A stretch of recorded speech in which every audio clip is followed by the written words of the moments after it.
What's up, everybody? I'm Bob, and this is episode 236, and this over here is Millie, this is Rick, and this is Ronnie. And this is some shit we like. This is some shit we like. This is some shitty intro.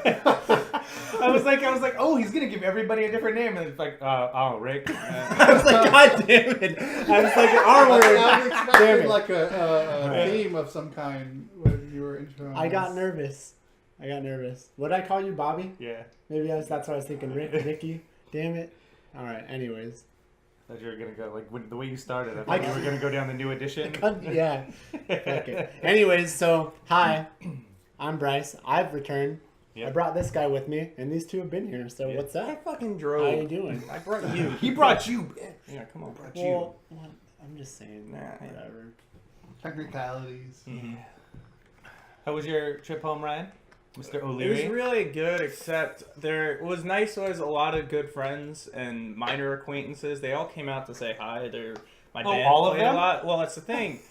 My son and closest nemesis, Daniel Herman, he did not come to hang out once, and he bailed on the one thing he said he was going to do, which was working the door for a benefit for an LGBT center. So I'm starting to think either Herman doesn't like me that much, or he's that homophobic. I think it's probably the second one. Yeah. Only because he is having trouble coming to terms with his own sexuality. Yeah, probably.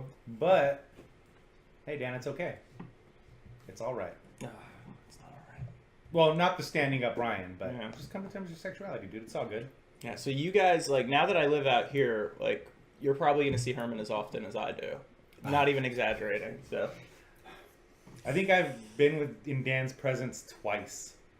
Actually, didn't Dan vow that he was going to come here this summer? Yeah, he said he was Mid-July. Yeah. Well, do you think it was because of the It was before film? you left. Are we? Yeah.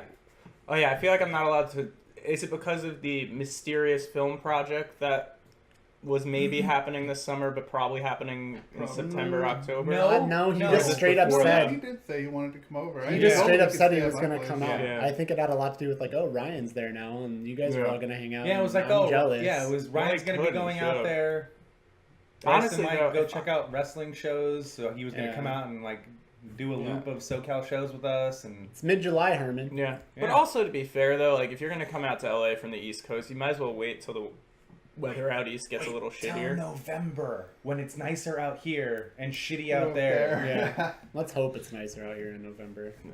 Last year, I We think could it still have sucked. heat pretty much. It was in weird December. last year. The heat feels good, though. when you're On coming Halloween, it was still hot, and then the next day, it was fine. It was Yeah. literally fine once the calendar switched to November. That's good for the revealing costumes that one would wear on Halloween. Except that. That reminds me, I fucking meant to bring with me, I had, like, from one of the Jesus Christ movies, I had, like, that bishop, cardinal, whatever costume, and that's been my, like, Do you default really? walk around on Halloween thing, Uh-huh. since I don't dress up anyway. I totally meant to bring that with me, and I didn't remember. I could have fit it in my bag, so I gotta get my parents to ship that out. Very important. Oh, did you go and find a skateboard while you were out there? You said you were gonna go look at stuff. I now? didn't. I'm not sure. My parents might have given. I was gonna them say away. you said I'm before you not- left that you think they might have. I think they gotten might rid of have. They might have. It might be in storage. I had because I made a trip to the storage space to get my guitars, and then I was planning on bringing the guitars back. And then my dad asked me to do something. Anyway, long story short, I did not return things. That was supposed to be my day to get stuff. I was also going to grab some microphones so I could do decent quality podcasting from my tiny apartment. But your closet. yeah. Well, the offer still stands. I have a 775 deck and trucks for it. We just Yeah. need to get some wheels and bearings if you want to Perhaps use it, sir. But yeah, cool. Well, I'm glad you're back. Yeah. I'm glad you're back. Thank you. Yeah. What have you been up to, sir? Jet lag. Jet lag. Yeah. Just getting over jet lag. Watching the whole series in one evening because can't sleep. Oh, did you watch the Castlevania thing yet? I want to watch that. Oh, I me haven't. too. I I like, But I would have done that and still been bored. Yeah. Like, well, fuck, 4 episodes. Yeah. I'm done. I like the way they're doing it. They're doing half Yeah. and then break and then Yeah. the other half. So only 4 episodes are up right now. Fuck, I wish. Yeah, I wanted to watch that. I almost did watch that this week. Apparently, it's really fucking gory. That's what I've heard. Yeah, Yeah, heard that too. but all right. I need What to are watch they? that An too. hour each? 30 Uh, minutes? 42 minutes, I Okay, think, so something that's like cool. that. Yeah, I should watch that. But yeah. Oh no, I think they're 25. I think they're like half-hour long show style. They're not Yeah. that long. That's what it was. But yeah, seriously, like jet lag will do that to you. Like straight up, I cannot believe I watched fucking Glow in one night. I watched Orange is the New Black in one night. I almost did Glow in one night. I watched it Orange in one. No, That's actually, a long night. okay, no. Did I? Okay, I didn't do Orange in one night. Yeah. I did Bloodline in one night. That I did could Glow in kind one of night. get. It's only third. Well, yeah, that's an hour though. Yeah. Yeah, I want It's an hour to. too. Well, it's odd that me and you seem to be on the same cycles with shows. We watch a lot of the Perhaps same we have stuff. to do something Yeah, about you guys that get your food at the same time and We do. everything. because we definitely don't plan it in any way. No. But like, yeah, but anywho, So yeah, this is great so far, guys. yeah, yeah. Well, Just suck. Yeah. You know, I went to a movie premiere this week. That's right, you did. I Did went to you? the Los Angeles premiere of Landline because Big Red over here sent me an email a few weeks ago that he got from like one of those things that has like free advanced screenings. Mhm. And of course, I forgot about it until the day of, and then I hit up Rick, and he's like, "I'm not going to Hollyweird." So I decided to go anyway, and I thought it was just gonna be like a regular advanced screening. So I was like wearing shorts and like I didn't shave, like I looked like shit and felt like shit. And I get there and I see they have like a red carpet and a step and repeat, and I'm like, oh, that's weird. And then I realized it's the Los Angeles premiere of Landline. So Jenny Slate was there. I held the door for Jay Duplass. There's free popcorn and soda. Moby was there. He did not hold the door open for me because he was like in that position as I was leaving. Oh, what an asshole. Yeah, total dick. Eminem told us he was an asshole long ago. Yeah. Yeah. So. But there were so many. It was the most celebrities I've ever seen in one place. I can't remember all of them, but there were so many. And the movie was solid. It's from the director of Obvious Child, and what was interesting was when so Amazon owns the rights. So like the dude from Amazon introduced the director and the cast, and they came out and she gave like a 2-second thing, but she introduced the cast as like, all right, this is the cast of Obvious Child, like totally just in the zone from probably talking about Obvious Child too much. Mm-hmm. But the movie was strong. It's one of those movies where like it's kind of like a really good collection of scenes, but like the through line of it isn't quite there. But it's still I still thought it was good. And it takes place in like the early '90s and really nailed like the period. It's weird saying period about that, but the period detail.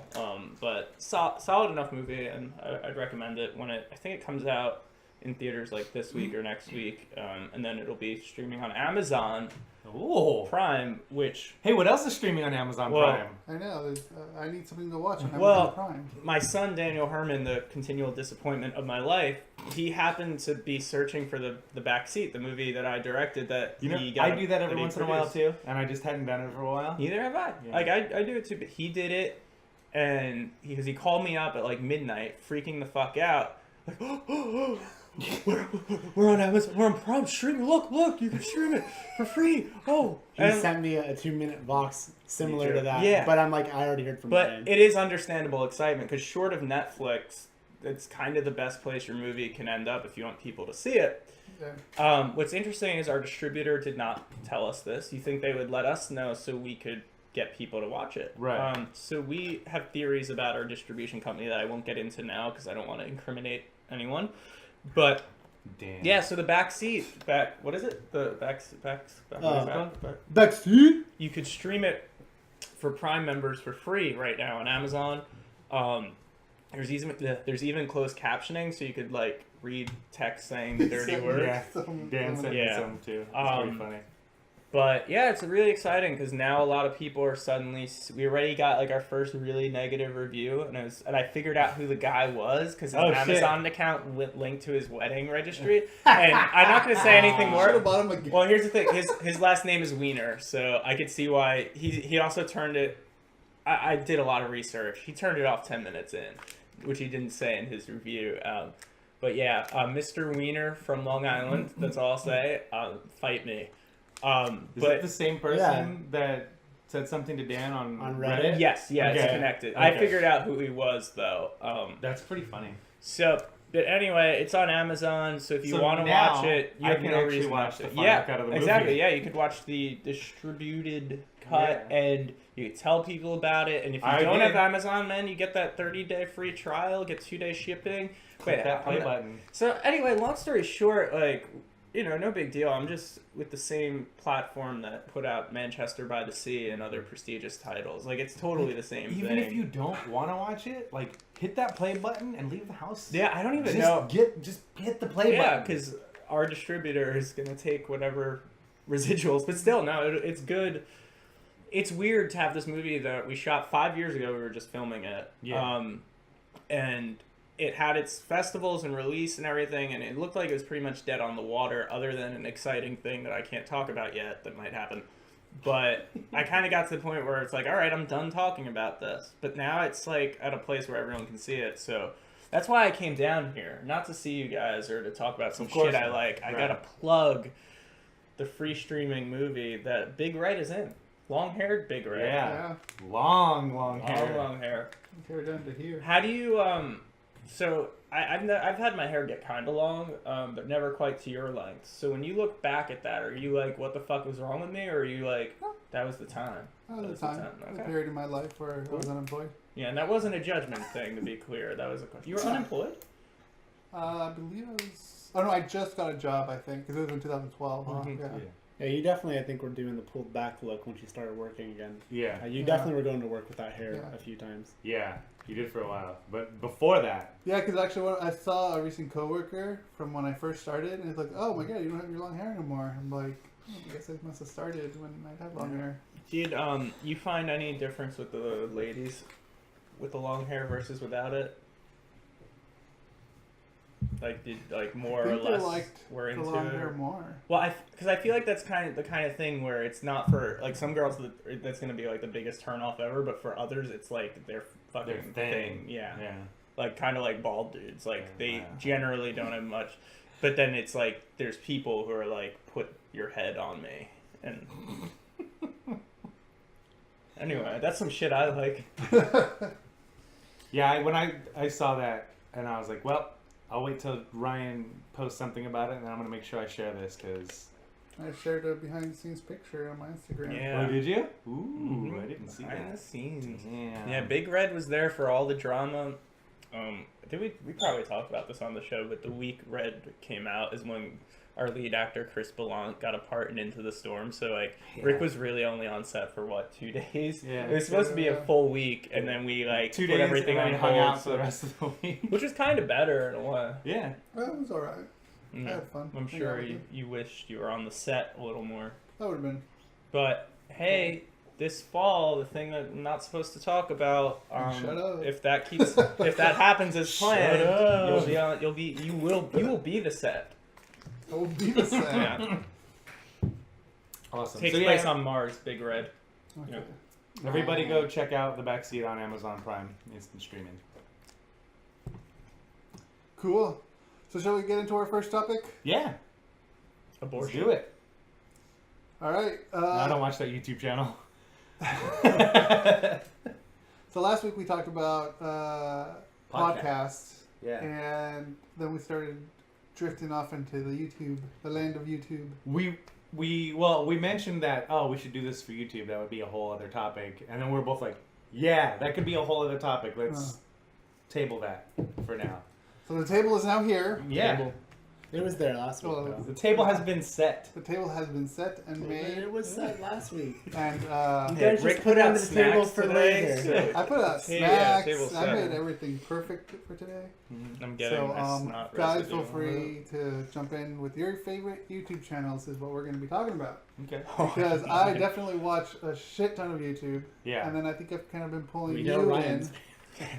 Well, it's funny, like, the stuff I watch is different from the stuff you watch. Right, of course. And then, But you've been pulled into the. yeah, so the stuff I started watching, and I talked about this, last summer, but last summer I came across the Bryce Skateboarding channel, and that, like, opened up a whole can of worms. So, like, I watched the Bryce Skateboarding channel. They have a second channel. Right. It's called Braille Army, and it's also daily. But that one's focused more on, like, the teaching aspect of skateboarding, like teaching people how to do tricks.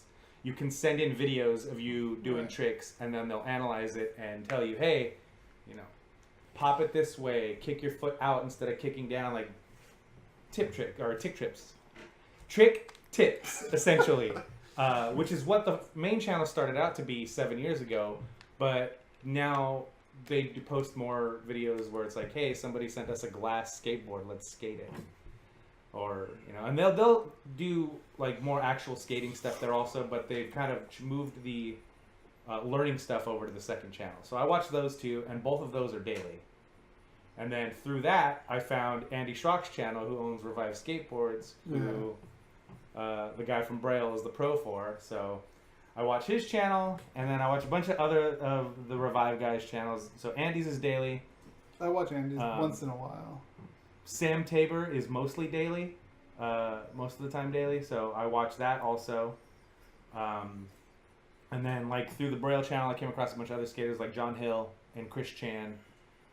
John is Monday through Fridays. Chris Chan is whenever the fuck he feels like it, but his videos always get a lot of hits, and they're always very entertaining with a lot of skating content.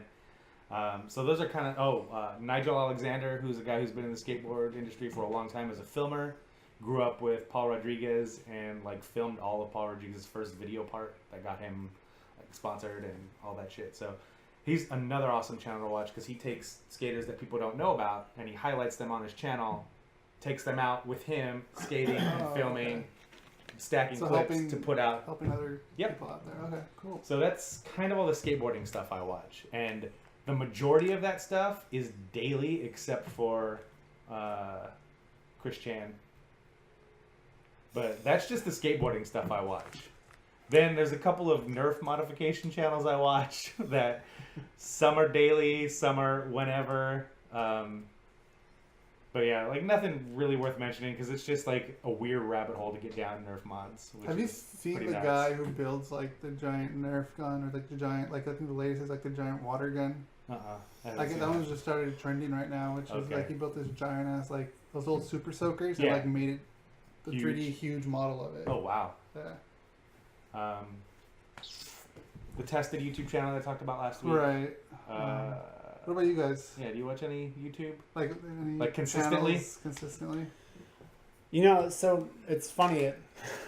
Like I kind of learned firsthand about Rick's YouTube obsession because you know for a while Rick was like working really close to where I live, and so he would come over and sometimes not even really socialize with me. He'd just sit on the couch and like load up his YouTube stuff, and I would kind of learn about a lot of things just like through Rick. So it's funny. I don't know, like there's a lot of stuff that I subscribe to. I don't know if I have anything that's really like daily, like what you're talking about. Because I guess I could mention like I watch kind of funny stuff, but I watch their stuff on Twitch more than anything. Yeah. And like you listen to Game Over Greggy. I've heard. Like I talked about last week. Yeah, you hate them now. I got it. I watch them. Oh yeah, anyway. They're awful. Yeah, I know. That whole vibe of that show has changed completely now. I haven't listened in a while, but I mean, I still like them. I'm assuming obviously. I listen to Kind of Funny Games daily. That's the one I'm on. No Greggy anymore. I'll pick and choose on Greggy. That's why I see. Like I said, I don't listen cold. I end up like. They post all their shit on YouTube, like, you know. Yeah. And so I'll see the topic, I'm like, you know, there'll be like one topic, like, how do you pee? I'm like, what the fuck is this about? So I watch. I mean, that was really the topic. And so, well, I've never. I mean, you might just have to watch the video and find out. So that's how I take in their content. I think Rick even said that too. He watches their stuff more than he listens. Mm-hmm. So I guess you could say them. I guess the one person that I could say is mine, you know, but I didn't learn through Rick is like I like watching Boogie 2988. But at the same time, I feel like I watch him on Twitch more than anything. But I do watch his YouTube videos when he puts them up. I watch Boogie on a constant basis. Yeah. I watch. You watch a lot of people on a constant basis. Like I don't really have like a daily driver, you know, like you do. Sounds like you do. There's a lot of random things that like I'll check out that I'm excited when they have stuff up. There's a lot of, you know, especially when I'm about to go there, I'll watch a lot of like Japan YouTube videos, like people who are from elsewhere and live there, you know, like that are like from Canada or there's one specifically I'll call out called Abroad in Japan. And well, it's funny too. The guy's name is Chris Broad, and that's the name of his channel. And he's from England, and his channel's really good. Like he's kind of got a sarcastic humor to him, but he doesn't post as often as I'd like. Although now he posts a few times a week, so I watch him with regularity, and Boogie probably with regularity. And then there's kind of funny stuff that I watch, but again, that's more so on Twitch. So anything else is like stuff like whatever. Back in the day, you and I were watching that Prank versus Prank for a while that you introed me to. Yeah. So yeah, I don't know. My staples to say are Boogie and probably Chris Broad abroad in Japan, if I had to pick. The kind of funny stuff I watch is like the immediate, like their reacts videos when it comes to game stuff or announcements or things like that. Like stuff I don't want to wait for the Gamescast to listen to. I'll watch. If they do something and put it up right away on YouTube, I'll watch the react stuff. But like as far as like their shows, I was watching the Daily Show, not Games Daily, the Kind of Funny Morning Show. Every once in a while, I would watch that live. Well, not live, but I would watch that in video form. And when they started doing it. So I would start listening to it, and then something would happen. I'm like, stop, I need to watch this right now. Yeah. Like that episode I told you about where Greg had the Kind of Funny Nintendo World Championship. Yeah. Or Nick won it and was being a dick about it. I never saw that. So good. But yeah, what do you watch, Rick? Well, Ryan. Oh, well, this will be very quick. I don't follow pretty much anything on YouTube. My favorite channel was DePiro Productions, rest in peace. If you search for it, you could find a couple of videos, but DePiro Productions was regularly bringing on these dumpster dive game reviews. Great stuff, high quality, highly recommend. If you look up Best of DePiro Productions, because someone else uploaded that, you can just get a little taste of it. Then my good friend Brian DePiro, he turns out a little bit of content, but he has this amazing art film called Tire Machine. Have you seen it, Mike? Mm-mm. Okay, so we'll show that to him. He would remember Tire Machine. Yeah, he would remember Tire Machine. Maybe we should do a react video of Mike watching Tire Machine for the first time later today. Maybe. That's no. Bryce is saying no. No, it's incredible. Completely separate from this. Not on air. I think no. Bryce is just saying no. Period. It's the not best. no to doing it now. You don't know how hardcore of a fan you are until you watch it. It's high art. YouTube, it's been threatened to be taken down from YouTube a few times. Not by YouTube, but by its creator. And yeah, so like other than that, I'm pretty. Yeah, it's not that I don't use YouTube, but there's nothing I watch with any regularity. Before Rick gets into his stuff, I want to talk about how much of a big red YouTuber Rick is. So this was maybe 2 months ago now. We were at Bryce's, there were a few people over, and Rick's going through all his YouTube stuff, watching it on the big TV. I see, I wasn't lying. Yeah, but I know you're so here's the one that really impressed me was, so he was watching some sort of channel that reviews stuff, and he was watching a 5-minute review of a USB cable that I'm pretty sure you weren't thinking about buying. Right, you remember this, right? It was a FireWire cable or a USB cable. Yeah. It might have been part of a bigger review, but they spent, it was minutes on this one kind of, and you were watching it and you were taking it. I'm like, fuck, I wish I could give a shit about that. And it was amazing. Rick, I think it was about. You remember? I think it was about. It was about Nintendo Switch. But it was the cable specifically. There were minutes about a fucking cable, and Rick was into it. So he had just bought the system. He was trying to see. Yeah, but they were talking about this fucking cable for minutes. Do you realize that not just any cable will work with a Nintendo Switch? Probably, but that's not what they were talking. This was this was a premium cable though, right? It was And Rick was fucking. Anchor? I could see he was in it. I don't remember. Okay. Anyway, they spent fucking minutes on it. I know. Might have been actually. Yeah. They mentioned a good warranty on it, and I know Anchor has a great warranty. Yeah. Actually, can I ask a YouTube question too? Sure. I've seen you use the small YouTuber hashtag. What makes you a small YouTuber versus a medium or a large? I'm getting an interview now. Well, yeah, I don't know what any of that means. I'm curious. Because you're the big small red. YouTuber is basically anyone under 1,000. Technically, really under even 10,000 nowadays. Which is 90% of YouTube. Yeah. Well, no, but the one thing I see a lot of on YouTube, especially not to throw shade on any other YouTube channels I may have highlighted a minute ago, where there's like a whole network of them that just follow each other's accounts but don't actually watch each other. Like they support each other, which is nice. Yeah, they but call like, them the sub for sub community. Sub for sub community, which is like to me It's, like it's that's the same total as horseshit. it's the same as Instagram or Twitter. Yeah, like someone's and- like, yo, I got 3,000 followers, and then you see it, they follow like 6,000 accounts. It's like, yeah, it What's the doesn't. point? It's yeah. So they wouldn't qualify as a small YouTuber. They're sub for sub. They're just sub for sub people. That's all. Sounds dirty. Yeah, I know, right? Yeah. Like I get a bunch of spam for that I just delete because I hate that shit. I mean, it's probably why, I mean it's why my channel like doesn't grow as much as it does. I mean, most of the people that have subscribed to me are probably like their channels are probably dead, but they're still there. And the ones that do, like I actually have contact with them. I talk to them on Twitter. I talk to them on YouTube through comments, and then I met them at VidCon this year. Some that I haven't met yet. How was VidCon? Geez, someone doesn't watch our fucking I show. know. No, Hey, of course I've been not. traveling. You know how Dan didn't show up to his I've been show? traveling. You know how Dan didn't show up to his show that worked the door for him? Yeah.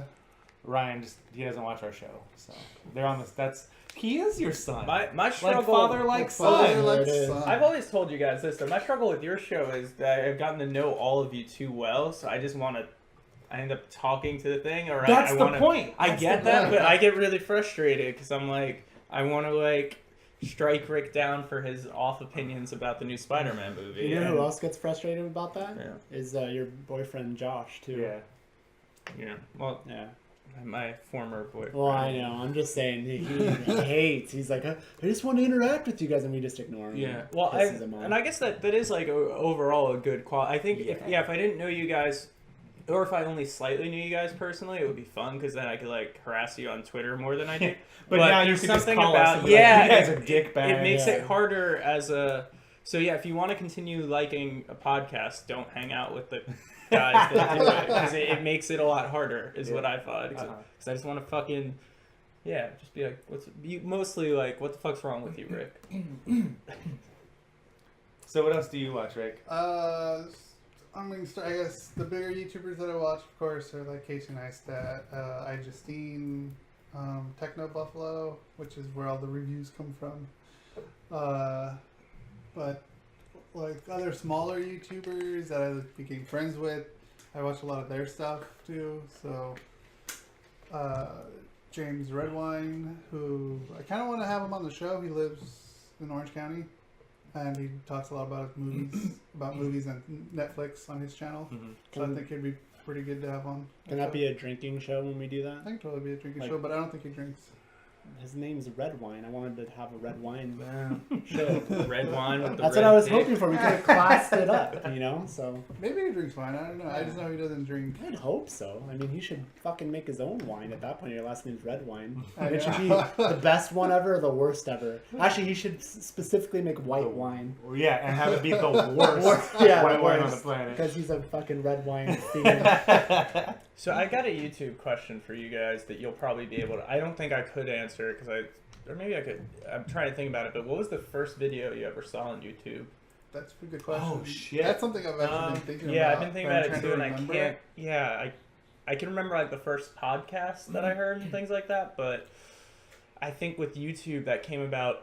I was probably like 16, 17, like right when it got started. You know, So the first thing that I can remember, I don't know this I was is just the gonna say, first yeah. thing that I saw, but like this is the thing that's popping in my head is I think the first time I ever saw The Ultimate Showdown was on YouTube. What is that? That song? This is the ultimate showdown. Come on, you guys damn I it. know what you're talking about. We'll put a link in the description. Okay, fine. I'm pretty sure the first thing I watched was probably like someone doing a cover of a song. Yeah, so yeah, I was gonna say Because that was like really big when it started. and it still is. It's It's like huge. yeah. fucking like there's people who have like had careers because of just covering like didn't Allison Weiss start that way, and she does like original shit now too, but I'm almost positive she started doing, I could be way off, but I think she did like ukulele covers or something of like punk songs, but then became like a real independent user, and now she like headlines places and plays her own music, which, The first thing I remember seeing is also a music-related thing, and it was this dude who was at the time I think 15 or so.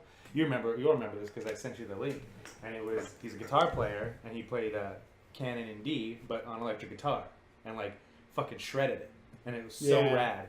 I still follow his channel today, and I think I follow his channel too. Because of that, like he was the first person I heard about Patreon through a long fucking time ago, because he had set up a thing so he could make an album, and like he self-produces and makes music and releases it and like self-publishes all his stuff now. And 11 years ago probably now was when I first saw it, or first saw that, and it was really bad quality. I'll put a link in the a description about it, because it was bad quality. It was like 2006 but the music itself was fucking rad, and I still watch his stuff when he posts things. I'm just glad YouTube got big, like, right as I started to get old enough to not be stupid. Like, I can't help but think if I was, like, 13, all the dumb shit that I would be putting online, and just, like, or I'd be, like, the kid, like, fucking up some song on guitar, doing it for the attention, and then getting into fights with people over it. Like, I'm so glad that it got big, like, right now. If YouTube existed before it did, there'd be no CKY. Because it would be all posted on YouTube. There'd be no Jackass, because it'd be all posted on YouTube. Yeah. Like, and now there's people that are on YouTube that try to do what they did, and they do it really bad. Yeah, and even because it's also now with YouTube, theoretically, like, the bar's so much lower for quality too that you don't need to.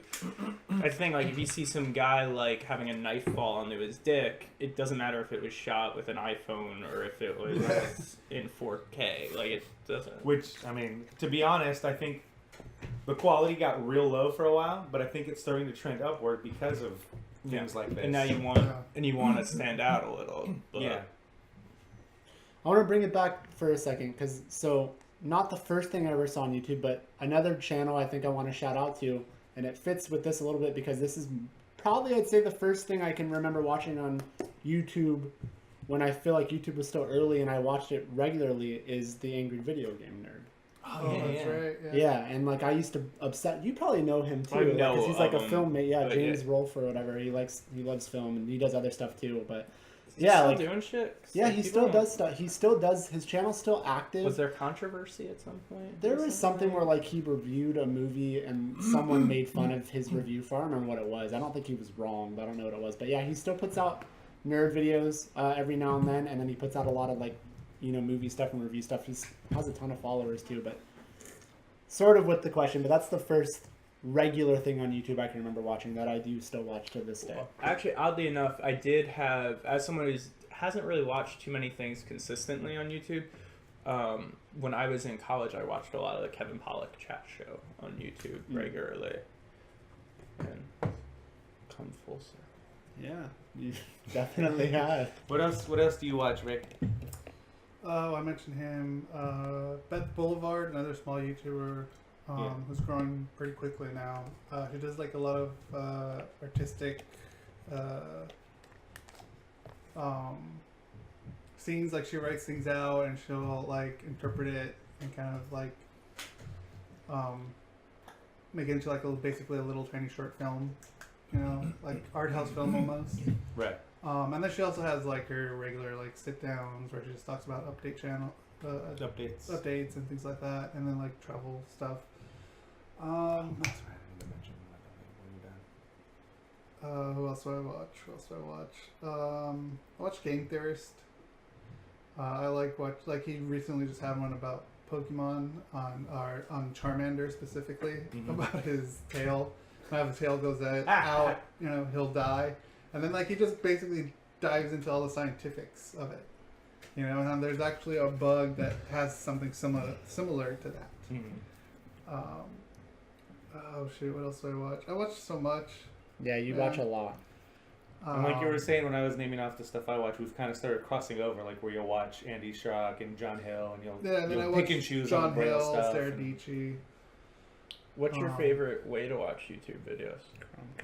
Chromecast. Usually I'm on Chromecast and my TV, unless like with Game Over Greg, I usually download that to my phone because I watch that on my break. so I usually watch that on my phone. Then I mentioned Boogie. I forgot I watched Boogie as well too.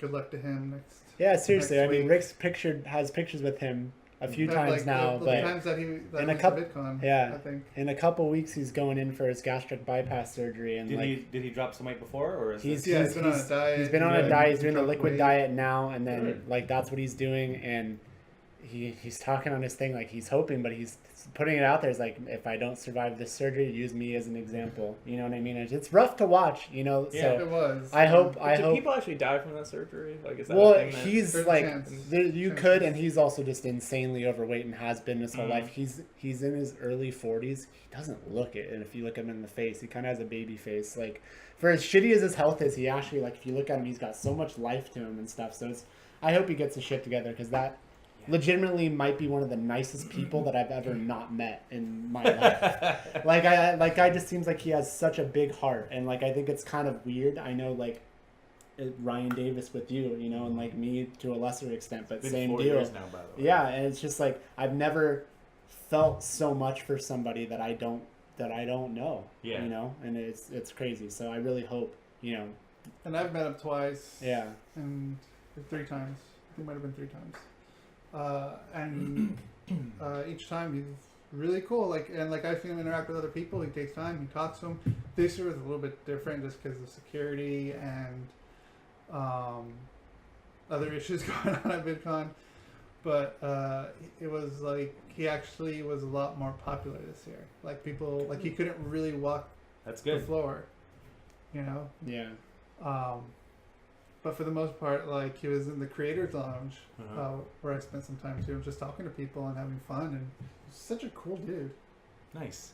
Yeah, I just wish the best for that guy. So yeah, Boogie. But yeah, Rick isn't kidding. There's so much, like, he really does watch a lot. That's probably why you're not remembering everything. Yeah. You know, like he's.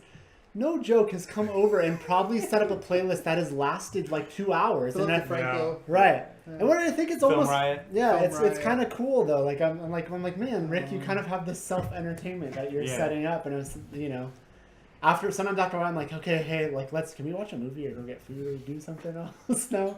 Just because sometimes you're just kind of like you said, you get sucked down in that YouTube rabbit hole or internet rabbit hole in general. So for me, I watch a lot on my Kindle, because Ryan asked what's our favorite way to watch. So I watch on my Kindle, and if I don't full screen the video right away, I start seeing all the videos are recommended and related on the right side. Yeah. And I'm like, nope. But I will get down that hole where I'll be like, oh, okay, and here, oh, that's good. And add to my queue, Oh god, yeah, ain't that the truth, man. Yeah. A few other people I want to mention: Jared Coons. He's hilarious. He just has this very sarcastic humor. He's part of the small YouTubers group. I love his channel. He's hilarious. Brittany, known as Bratney, is her channel. She also does a lot of comedy and skits and things like that. Let's see. What about what's her face? Big wrestling fan. Fart noise at the end of her videos. Oh, Em Blackery. Yeah. Em Blackery. Like that description. She's. I'm gonna look her up just because of that fucking description. Every time the video is like, okay, bye, and then go. And then people kept asking her because she took it out, and people kept asking her why is the fart gone? We want the fart back. That's great. Yeah, there's just so much that I watch. I pared down John mine Green. a lot when I Actually, started talking about him. Correct me if I'm wrong, but was Emma Blackery on Xavier Woods' show once? You know, Up, what's Up, the Down, name? Down? Was she on Up, Up, Down, Down? I know you know it. Probably. I feel like she was on an episode of that one time. She's a She little might have British I been. chick. stopped watching that. So yeah, I haven't watched for a while either.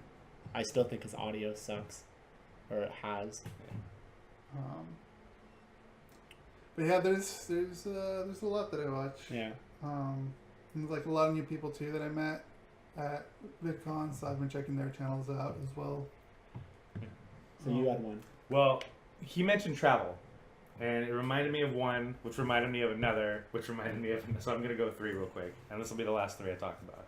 The one about travel is Drew Scanlon's channel, Cloth Map, which you need to watch. Yeah. I subscribe. I think. Yeah. He went to the Ukraine. Was his first trip, and the whole point is to go to places where you don't necessarily think about video game development or video games in general, or like locations of video games that you'd never really go to. So he went to there is Ukraine. a video game tied to it, sort of, right? A theme? Yes. Okay. Yeah. So he went there specifically for that, because he used to play a lot of RTS games, kind of Command & Conquer and things like that, but more hardcore.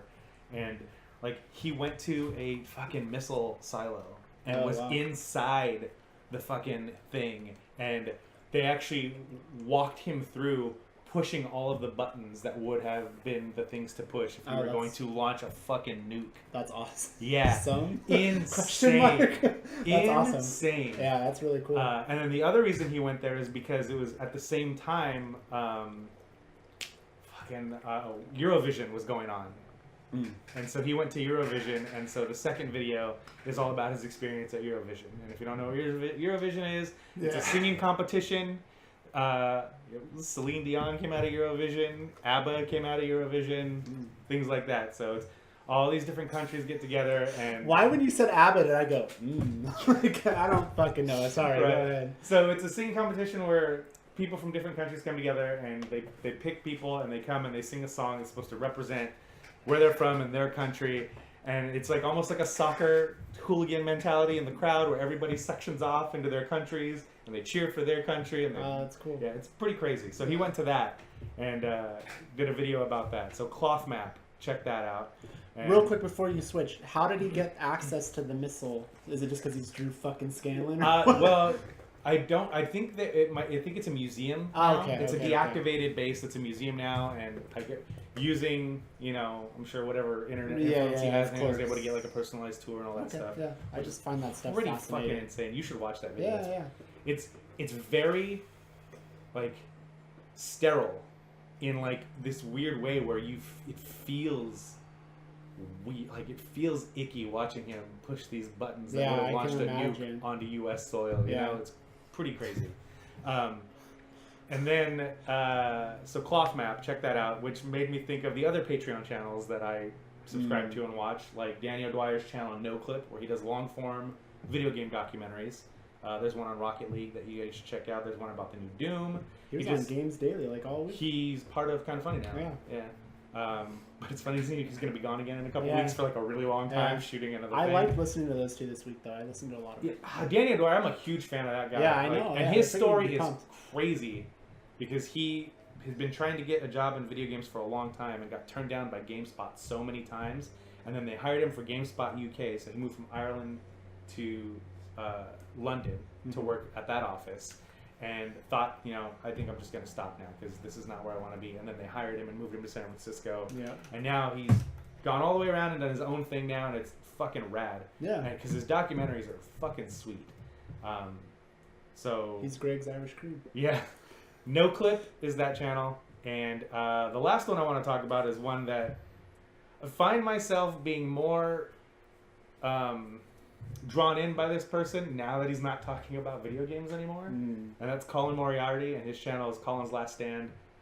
It's fucking awesome. Like, it's the whole point of it is it's like not a teaching channel, but it's like a learning channel. So he'll do a bunch of research, talk about a topic. It's historical and political based stuff. So beware going in. That's what it is. It's history and politics are the things he talks about. And I fucking love that channel. And even if I don't agree with everything he's saying, it's still super interesting to watch. And the conversational aspect he has with his audience is fucking rad. And if you haven't watched those videos yet, there's about 27 of them, I think, up now. Go check them out. Yeah. And if you want to kick him $1 or so, I haven't seen any of the videos yet. I do subscribe. But yeah, that's definitely something I'd like to watch. Yeah. But like Mike said, I think there's some people that I think find Colin Moriarty a bit polarizing, so just be prepared. So you're either going to like him or you're not. Or it might depend on the video. So. Hey man, if it's the historical stuff, you're going to be fine because it's very factual, fact-driven. Right. Maybe I know you and I took issue with him when he was talking about video games quite a bit. There was a few times.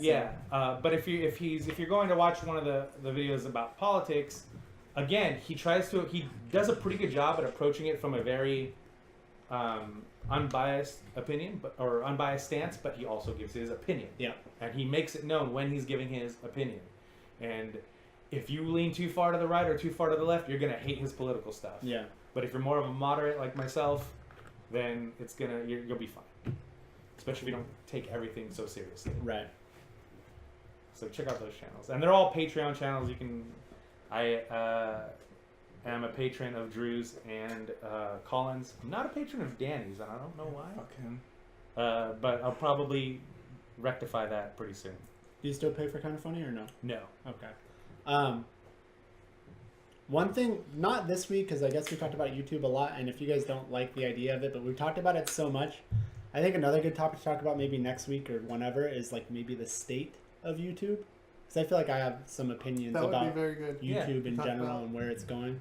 And I feel like we would talk for another hour about that. Oh, yeah. Easy. Yeah. So I think that's a good topic at some point. So Yeah. what's next, RedTube? Baby Driver. Baby Driver. Who? What? Baby Driver. Lost Baby? What? Edgar Wright's new movie that he wrote and directed called Baby Driver. Nobody puts baby in the driver's seat? Sorry, go ahead. So, as everyone knows, we are massive fans of Edgar Wright, especially Bryce. And we went to go see Baby Driver. Did you see Baby Driver? I did see the Baby Okay, Driver. you did see it. I Yes. saw it at like 9:30, 10 in the morning on the 4th of July. Because I was staying at the house that my parents they sold, that the new people haven't moved in yet, and they were like inspecting it or some shit, so I had to leave the house early in the morning. I was like, fuck it, I'm gonna see Baby Driver, because I didn't know when I was gonna have time.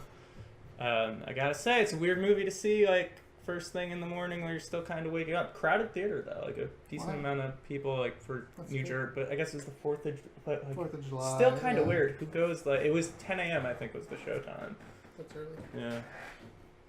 Movie title is reminding me, and then we can get into it. You guys want to know what the Japanese word is for like a baby stroller? Baby cop. I just had to share it because it's Baby Driver, and it's honestly Baby cop. All right, Bryce, hit us. Well, I mean, I don't have to go first, but I like the movie. I liked the movie a lot. I thought it was really good, and I thought it was cool to see a nice original story, especially in this world of like comic movies and remakes and all this other stuff. I really enjoyed it. I thought it was different. I liked the cast. I kind of want to see where the conversation goes, so I don't just sit here and jerk it off. But I liked it. Mike hasn't seen it, correct? No. Does Mike have plans to see it? Okay, No. I just want. I think so. This is gonna sound weird. I think it's Edgar Wright's worst movie, but I also think it was very good. I think there's a lot of great stuff about it, and I think if Edgar Wright wasn't such a good director, I think more people would be talking about some things about it that I thought were like unforgivably terrible. And these are just a few things, but like they're the kinds of things where it's like, hey Edgar, maybe give your female characters any purpose other than being, like it's like a typical, like one-dimensional person. I'm not to cut you off. I'd get that, but I almost kind of feel like that was just the theme of the movie. Like I don't think he wasn't giving them enough. I just think that's what he was going for. It's one thing when it's just when you have like your girl love interest that has nothing. Like there's nothing to that character. She's nothing. She's a waitress, and she's like, oh, I'll go off with you, baby. And then the other female character in it, who isn't really in it That's that the title much. of the full episode on YouTube. There's still kind of nothing to her. I'll go with you, baby. And also, there's like a couple things near the end that I thought were very not good. But with that said, I enjoyed the movie greatly. Thought it was really well done. The chase scenes were excellent. The way it's edited is amazing. Like it's very, very, very, very worth your time and good. But there's a handful of other things that maybe we'll get into a little later about near towards the end of the movie, or. Because that's like the other. There's a couple other like kind of dumb things that I thought like if it wasn't Edgar Wright, people would be giving him a lot more shit for. But because I think everyone's so distracted by, because Edgar Wright makes movies differently than everyone else. That's what makes him amazing. I definitely feel this was like his most Hollywood movie. It's also not a comedy. Whereas his other movies were comedies as much as anything else. Like this was definitely. Yeah, like an action. Yeah, it's like an action. But I would comedy. say you would put more action. Whereas the other stuff, I would say it's at least 50-50 on the comedy side. Yeah. Like I would say this is like definitely it's funny though. But I would say it's his least comedic for sure. How did you feel overall, Rick? I loved it. Yeah? I thought it was a very good movie. And you were when you guys were saying I'm losing my train of thought. Fuck. But what I'm gonna go into is about the women. Because that's when you're. I was thinking that this movie, I would, in a weird way, this is not in the same way as it's the same movie, but it's the same type of movie. Is like La La Land, where La La Land was kind of playing tribute to like the classic Hollywood. I feel like with this movie, he was paying tribute to like the classic like James Dean, like heist movies, classic heist and bank robber type of movie. That's why I kind of gave it some of the leeway, because I wouldn't really say it was Edgar Wright. I think it was just the way he was trying to. It was going for a specific thing. That's how I think too. Yeah. That's why I kind of give it that leeway. I still think though you can have that and have the same tropes as the older movies while giving. Which I think he did really well. I don't think he gave. I just think he just gave depends on the nothing. story he Because wants that to actress tell. is great, but he gave her like I just felt like they gave her nothing to work with. Like she's not really there for any other reason than to be there for the guy, and it's just. I think he's too talented to be doing that kind of shit. But I definitely feel that she could have definitely had more scenes in the movie. Let's that not have probably more was just scenes. cut. Let's just make her a fucking three-dimensional being. Like you'd care more about But I what just happened. don't think that was like. I think she was supposed to be like, the.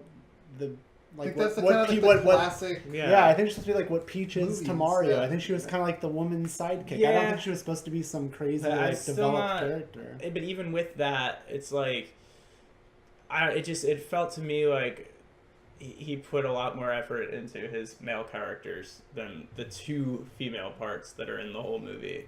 Which it's just. This happens in video game storytelling a lot too, where people complain about things like, oh, this character should have been more dimensional. Like, if you want to complain about him not telling a specific story with a character, I'm with you on that. But like, he should have gave her more. Like, well, that's not the story he wanted to tell with her. Yeah, you know what but I mean? it's Like, it's it's not that he unfair to should hold get- them accountable for the story No, but he you wants to tell. would want any characters to be more well-rounded, and I think the one area where the movie really falls short happens to be with the only two girl characters in the movie, and it's just, I think because he does other stuff so well that also like, it's like, come on, Edgar Wright, like you're Edgar Wright, you can. I think he could have done better in that regard, and then.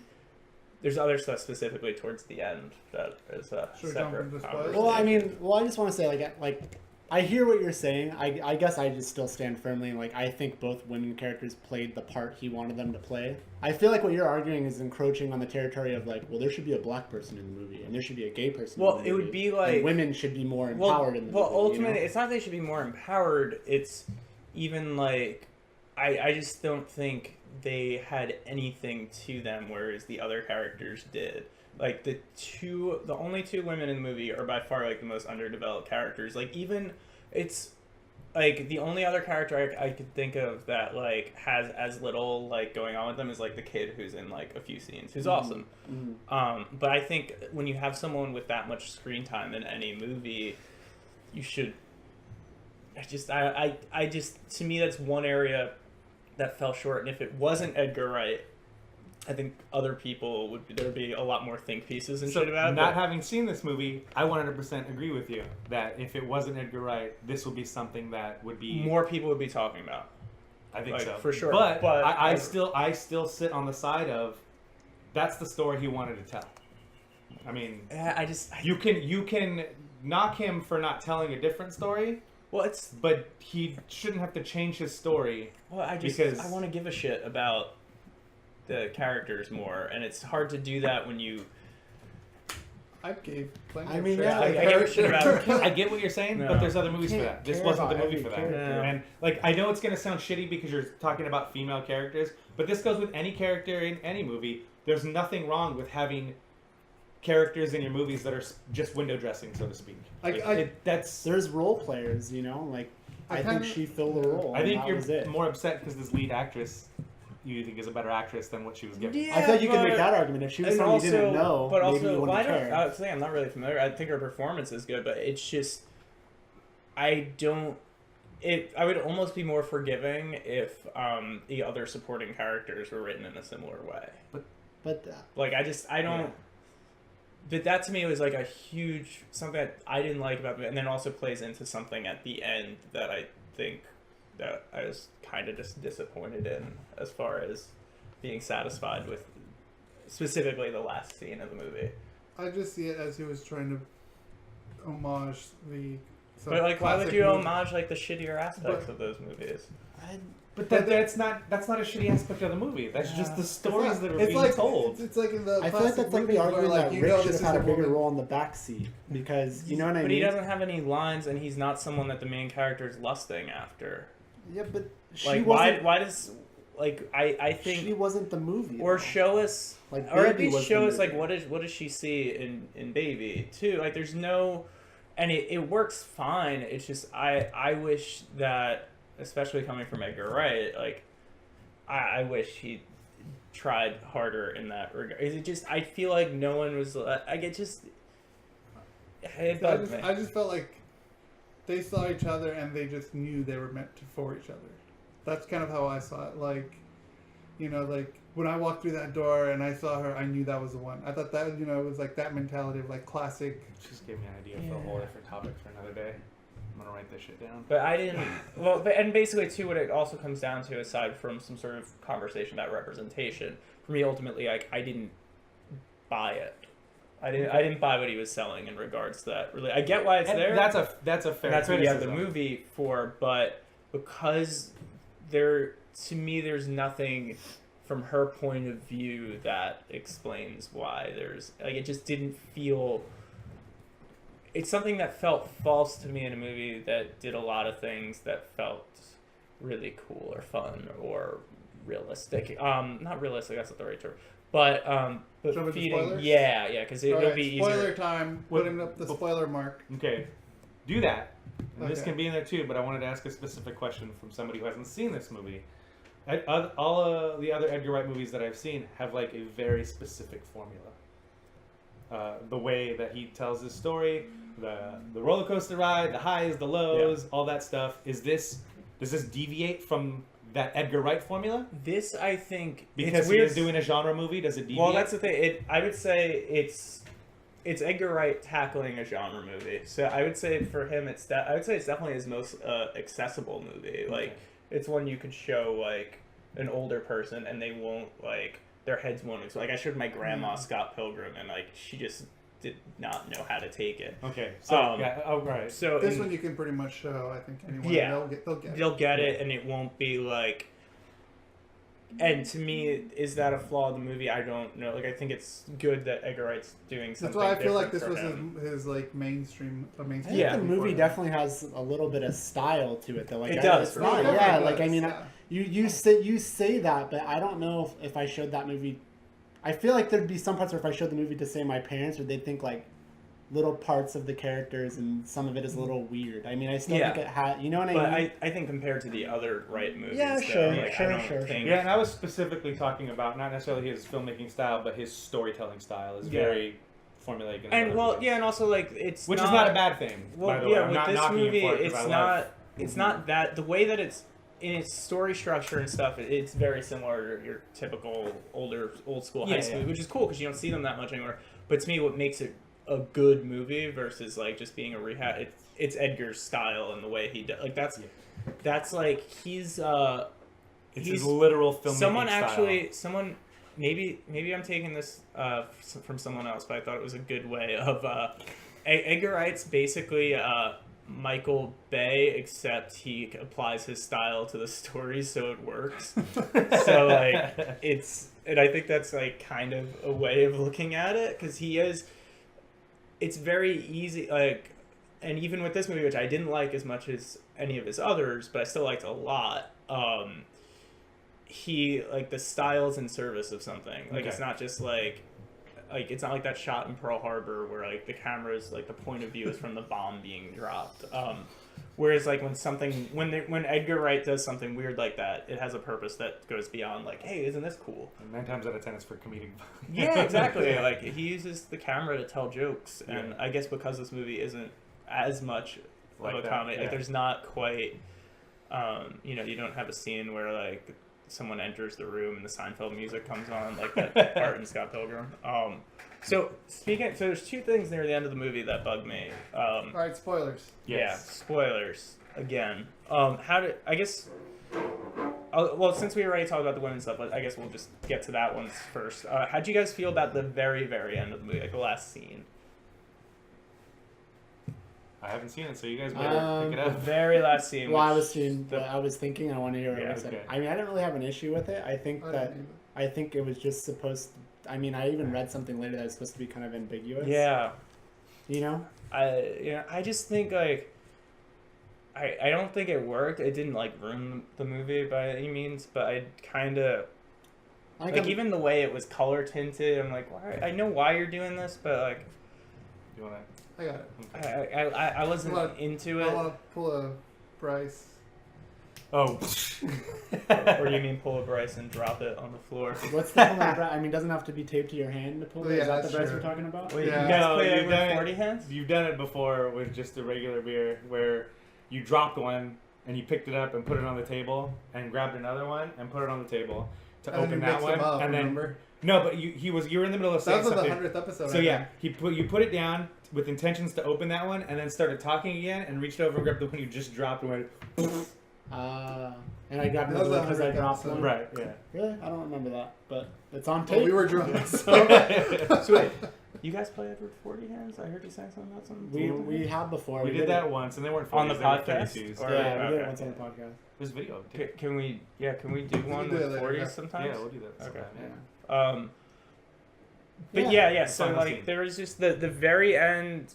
I think it could have done with that because what I liked about the movie too, also that it did was like there were consequences to his actions. Like with where he, I don't know why I'm still speaking vague terms, but like he actually like has to deal with like, oh yeah, you go to jail when you do this. Right. But I think like I don't know. For me, the very last scene took away from that a little bit, and it just seemed I didn't like the last. What would have been a better ending? Just to you? without that and just basically anything. It's not even that it's ambiguous. It's everything from like the execution of it and just like I would have rather just end the movie with him in jail or like running off even, which. It's not that it's not even a matter of it being definitive. Wasn't bad. Like I wasn't upset with the way it ended, but I think it would have been better if they like left it like that, where they just ride off and actually got away. But I liked him being in, like I like the. It's a different thing you wouldn't expect. But then from shooting the it in that ambiguous way to make you think, oh, maybe this is in his head, or maybe I think. I think he could have done something different. Not even necessarily definitive. Like he could have done an ambiguous ending. I wasn't a fan of the last scene. Yeah, I don't know. I can't say it bothered me. I mean, especially because like, when they cut to that, he's like looking at a letter or a picture from her, right? Yeah. And then he kind of like drifts off, and you're like, oh, this is him fantasizing about the day. And then they just put it. Then they put it into color, and you wonder, oh, maybe it's that day now. But I think you could end the movie better. Then my other thing near the end. In La La Land. Fuck no. Like get out of here. You really hated that ending. Because it made you sad, right? Is that the reason? Another time. Yeah, that's a huger conversation. So the other thing that really kind of bugged me, 'cause on one hand it was kind of cool, but also like so the villain of the movie is Kevin Spacey for most of it. And then near the end, he basically like lets them go, and he's like, "Yeah, well, you're in love," and he just kind of lets them go. So you really see him as a villain? Kinda, yeah. I don't he's know that I kind of saw a him as a bad villain. guy. I didn't really And see then him as John a villain until he kind of, turned the knob was like, all right, you're staying. But you're gonna do this next thing for but me. even Yeah, then, I would say he was kind of the bad guy, like not like a mustache twirling villain. But to me, the thing that I don't get the way he was just like he was in love, like the way he kind of just his character is like on one path for most of the movie, and then just like I was in love with him. Yeah, I should go. Like that was just such a weird choice that like I almost like because of how different it was, but like there was no like. The way like it was just kind of like what? But like maybe if they gave him some sort of like it was just missing something to like why he let him go, like he was in love before he was. Yeah, like I just don't.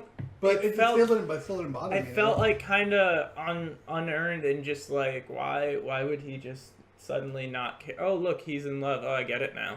I feel like there was enough there, and for me, it was enough, as subtle as it was, when they do these heists or whatever, and then everybody else would leave, and then they would kind of leave together. They'd walk off together. I know they had like this whole deal that was going on, but I felt like that said enough to me where I felt like, oh, they've got more of a relationship than they're letting on. So to me, it wasn't so much like, you're mine and I own you, and like, oh, you're in love, I'm letting you go. That's why I didn't really see him as a bad guy. I saw him as they both needed each other.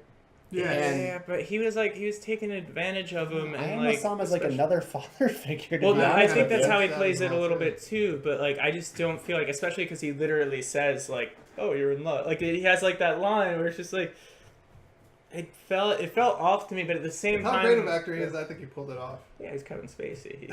I think it was honestly just like for me. I don't think anyone else could have pulled that line off. I think right there, I think that cemented the fact that he kind of cared for him more than just the agreement that you saw. So I don't think it was so much, I'm just going to let you go. I think there was more of a relationship there that maybe they didn't show to all of us, but I think they showed enough to where I picked up on words, Rick. Just fucking words, bro. Just words. But that was like the other thing that I didn't really No, he was trying. I could see it in his face. He was trying to figure out how to say what he was trying to say, and then you said it, and like he got like it was like, bing!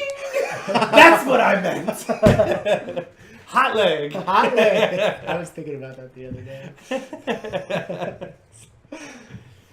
Don't worry, it's ours. Don't worry about it. It's good shit, Rick. Like I literally saw a light bulb over your head when I said it. So yeah, no, I mean, I definitely appreciate the criticism. I'm with you. It's absolutely not my favorite Edgar Wright movie. I mean, I like the movie, but it's not my favorite. Of course, I don't even need to see it. Awesome. Also worth noting too, I believe this is the only one of Edgar Wright's feature films that he is the only writer on. Yes. Oh, really? Which maybe is why his other movies didn't have the same issues that I see. He always had someone else or like a source material in the case of Scott Pilgrim. Yeah. Right. And maybe he did have another screenwriter on. But either way, like I do wonder if maybe that's because most of my issues do come down to it's in the writing stage. Everything else, but anything is the writing is very good. It's like it's to have very specific. So I do wonder like if that's a big part of it. And he's also like he was trying to make this movie forever too. Yeah. But still, overall, I'd recommend it. Oh, definitely recommend it. Yeah. Like I wouldn't be like steer clear from that. Just watch it, Mike. Okay, I'll catch it on cable or something probably then. I mean, I know you like Edgar Wright. Did it just not interest you? Yeah, I was going to ask if you heard or saw the episode where we talked about it. I don't think so. But, maybe I didn't. Maybe I said, no. It wasn't on here. I said it somewhere else. It was on But Facebook. you can catch like the first 5 or 6 minutes of the movie. Because Dan Herman was like, oh, gonna go see Baby Driver. Or maybe it was Josh. It was Josh or Dan. And I said, a trailer, there has not been a trailer in a long time that has put me off from seeing a movie like the trailer for this one. That's interesting. Because I believe people generally, I haven't seen the trailer, but don't people generally like that trailer? Right? Or no, I only showed you.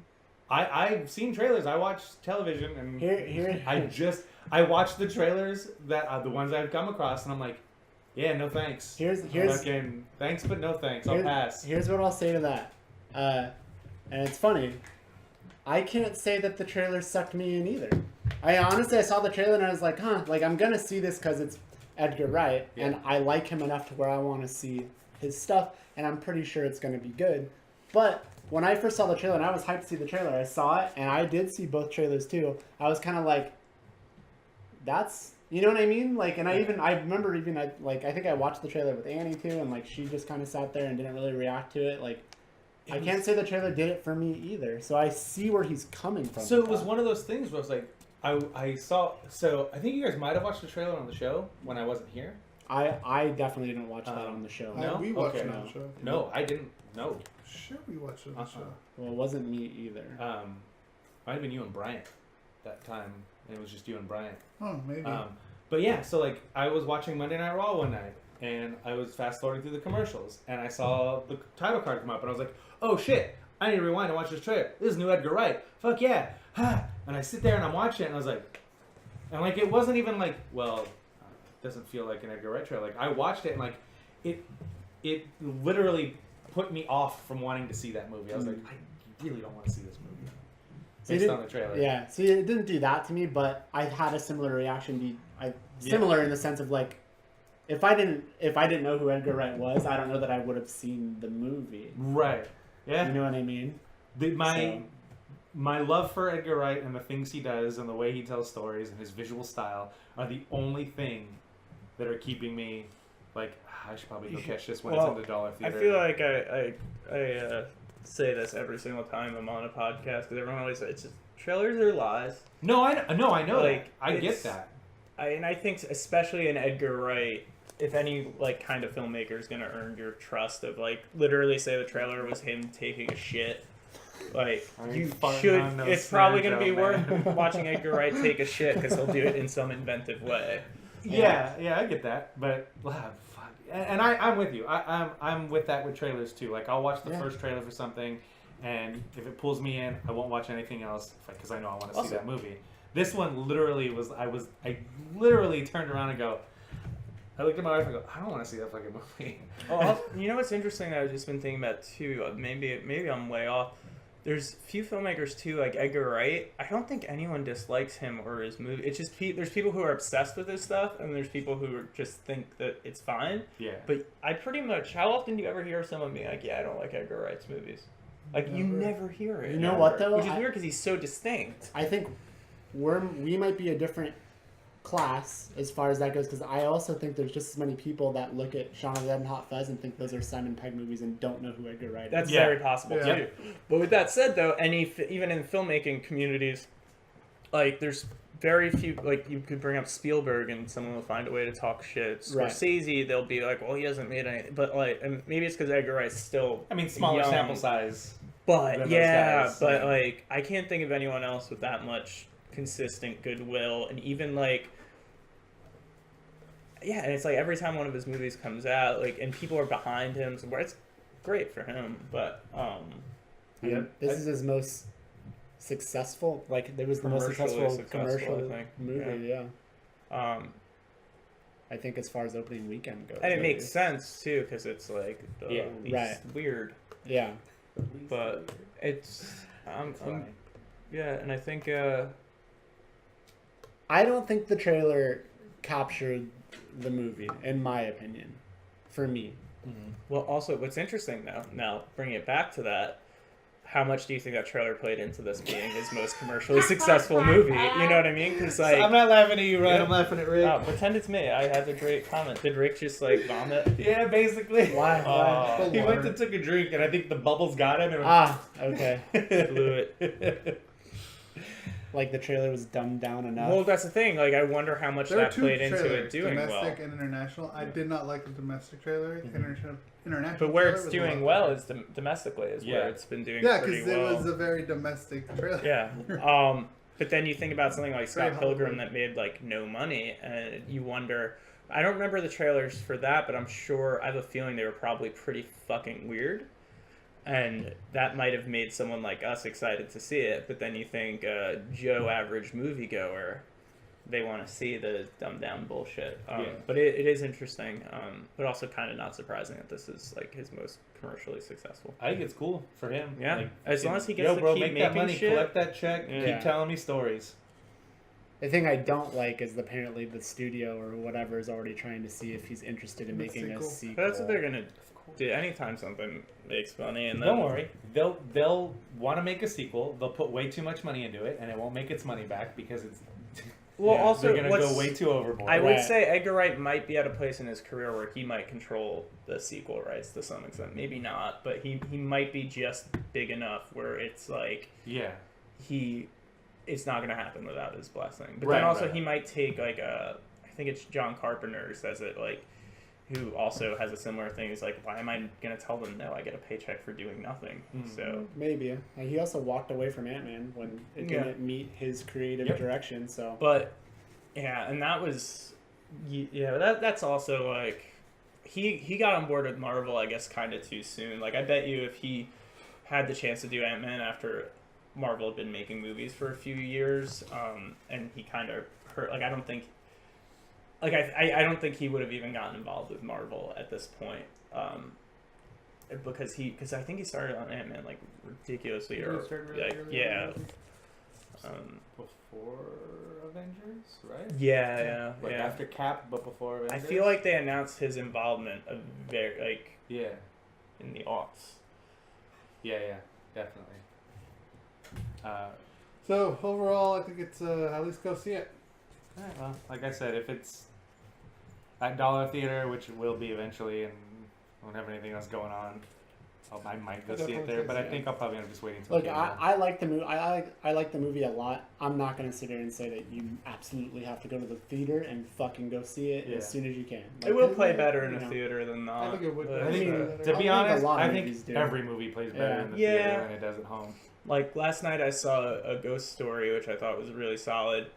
But that movie, like, if you're watching at home with any distractions whatsoever, like, you're not gonna get it, and you're not gonna fucking. There's also like a 3 or 4 minute scene of Rooney Mara eating a pie in like it's like 2 shots of her just eating, and it kind of works. It's a little much, but like that movie, for example, I flat out think unless you've seen it before or have really good discipline, it's not gonna work at home at all. All right. So next topic, we have G.L.O.W. Everyone's glowing for G.L.O.W. Yeah. Well, some of the original G.L.O.W. wrestlers are not. Yeah. Oh yeah, you haven't finished, huh? Okay. I will bid adieu. Wait, you're just leaving? Yeah. Oh yeah, we're talking about it. Spoiling. I thought you'd seen. So we're. You saw 6 episodes. I didn't even know this was a show that you could really spoil, but okay. I mean, having if he's in it for the storytelling. No, but still, like, it's what's more gonna happen? But let me know I'll let you know. Okay. I'll go knock for. So that's all we have to do to get rid of Rick. Talk about something he hasn't finished yet. Yeah. All right. So not everybody's glowing for G.L.O.W. Really? Some of the original cast from the original series are. So they have beef with parts of the show that have nothing to do with the show, which is hilarious. It's like, oh, that's not our story. And it's like, yo, it wasn't going to be your story. Your story got told with the documentary. Have you watched the documentary? I haven't. Heard it's very good. Which is like, the documentary is why the show even exists. It's fucking amazing.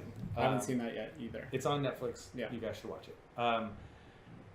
So they're like, oh, hey, this has nothing to do with us. The guy running the show wasn't a cokehead. And it's like, yeah, we know that. This was never portrayed as. I can understand why they're upset if they thought it was going to be a biopic of sorts. It's not even sold as like the real story, but it's not at exactly. all. Yeah, it's not sold as that. I also think I would get that more if the documentary didn't exist before it. Right. But it fucking did. Right. So whatever. Also, I want to bring up something that's really dope. One of our videos, where we watched the trailer for G.L.O.W., has a comment on it. Who it looks like from somebody who was on the original. Really her? Do we know? So here's the thing. I was like, well, that's weird because I recognized her real name because I was a huge fan of G.L.O.W. growing up and all that stuff. And me being the fucking wrestling dork that I am, I looked shit up when it became a thing. You could look shit up, so I kind of knew who people portraying these characters were. It's a really fucking random pool from that show to pretend to be on YouTube. As having an account to like something or comment on something. It's a very fucking random person to be like. So I feel like it's real. Okay. I'm gonna tell myself it's real. Enjoy it. Fuck everybody. Yeah. But yeah. I mean, Adam Carolla liked one of our Instagram posts or videos. Yeah. Right? Yeah. So. And it's actually the Adam Carolla Instagram account. We looked to make sure. But yeah. Nice. So yeah, the woman who played Roxy on the original G.L.O.W., watched our video and commented on it. That's cool. And said she liked it. And I was like, thanks, that's great. So that's cool. I think it has almost 1,000 views, by the way. Really? Yeah. That video? That video. Wow. So going into the show now, so that's the beef some people have is like, oh, this isn't telling our story, but it was never sold as telling their story. Yeah. And like you said, Bryce, the documentary is out there if you want that story, and it's a fucking amazing documentary. And if you've watched the show, you should watch the documentary. And you should try and go find some old Glow DVDs that are sold out everywhere now, by the way. I saw hilarious. I love it. I saw somewhere online. Yeah. They have, well, it was just streaming, like the pilot of Glow. Yeah. It was just on there. I didn't watch it, but it's there. You can find all that. So it's funny because when we talked about the trailer, I mentioned Tina Ferrari. And I was like, oh, I want to go back and watch some of that stuff. So I YouTube, Glow, Tina Ferrari. Nothing would come up.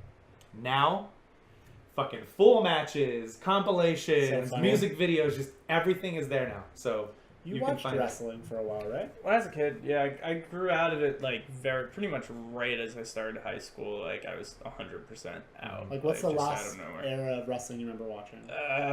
Fuck. Like Steve Austin. Yeah, Steve Austin. Do you remember? Beyond that, do you know who Ivory is? No. Okay. Not by name. I thought I'd bring it up because I knew you were watch. So yeah. But yeah, so let's talk about the show. Sure. When we watched the trailer, I talked about how I was kind of skeptical going in because I didn't know how they were gonna be telling the story, what story they were telling.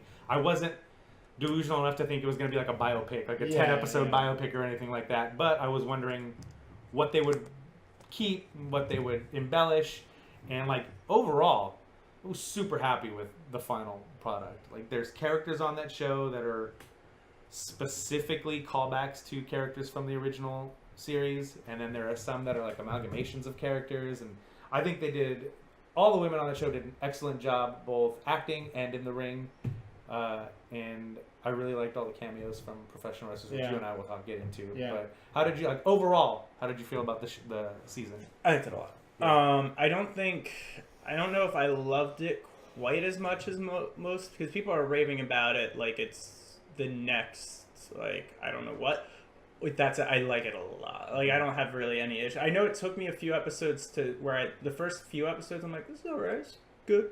And then by like the third or fourth episode, I'm like, alright, I'm watching all of this in a row. And yeah, I liked it a lot. I'm excited to see where it goes. Like, as someone who's pretty detached from wrestling the last very many years, it didn't matter. Like, it was good storytelling, it's funny, it's interesting, the characters had a lot going on, it shot well. The wrestling feels authentic. Yes. Yes, it does. And you could, Allison Brie sex scene in the first episode, which like normally I can't highlight, but she's like, there's occasionally just like an actress where you're like, oh, you're never gonna see that person too, and then sure enough, anyway. But aside from all that, just really the show taught us that Allison Brie has a very specific mold that I don't think we knew she had. Except Dave Franco knew, but yeah. So yeah, overall super impressed. Mark Maron's perfect in his role. Like, that's the one thing that people have been hyping up, where it's like, that's definitely like true. I'm excited to see where it goes, because like, knowing it was from some of the people involved with Orange Is the New Black and Weeds, like it definitely feels a little similar to those things, but it's different enough. It gave off a big Orange vibe to me, just the camaraderie with the women. Yeah, exactly. Like that's which is one of the things they kept from, like we talked about. Yeah. Like that story is a lot of those women were going to the original auditions for Glow to beat out other actresses or other models to get a role on something that was going to be weekly, and then fell in love with wrestling, and in turn fell in love with the aspect of being, a group working together for a common goal, which they fucking nail on this show, man. Great period detail without feeling over the top as well. Right. Like real subtle 80s stuff. Yeah. If they didn't go too over the top with it, which I really dug, like you said, because if you're watching it, it does not feel like a period piece. And then there's things where like, oh yeah, they can't just they can't just look at their phone and figure something out. But, yeah. It'll be interesting to see how the future seasons go now that, because basically the whole season, not to spoil it anyway, but is leading up to the first match. So like, what happens? I'm curious to see what the show will be like when the wrestling has to be a more regular part of it. Like, will they do a Friday Night Lights where it's kind of there but not really? Like, I would. That's how I would see it. But at the same time, the way they shoot the wrestling is in a way that they clearly care about. Yeah. Not that Friday Night Lights didn't care about the football, but you can tell they put a lot into getting the wrestling right. Yeah. So it. But I liked it quite a lot. You brought up Mark Maron, and like I'm not a fan of Mark Maron, Of course. and I'm like the guy on the planet that doesn't like Mark Maron. There's a lot of people never who followed have him weird either. issues. But- I like him, but I get when people have issues. So I like him in this because, to me, in this he's just playing a fucking Dennis Farina character, and if Dennis Farina was still alive, he would be playing that character. Like, damn, he really fucking would be. I didn't even think about that. He's just Dennis Farina, and Dennis Farina is one of my favorite character actors. God damn. Like, I need to look like mustache, the Yeah, hair. the fucking He's mustache. just Dennis Farina, which is and amazing he because really. I love Dennis Farina. Oh god. So in turn, I like Mark Maron on this show. Yeah. But yeah, that's the first thing, and Damn it, he would be perfect. He I'm would gonna be always perfect. see him as that now. yeah. But yeah, like I forgot he died. yeah, the other rock in peace.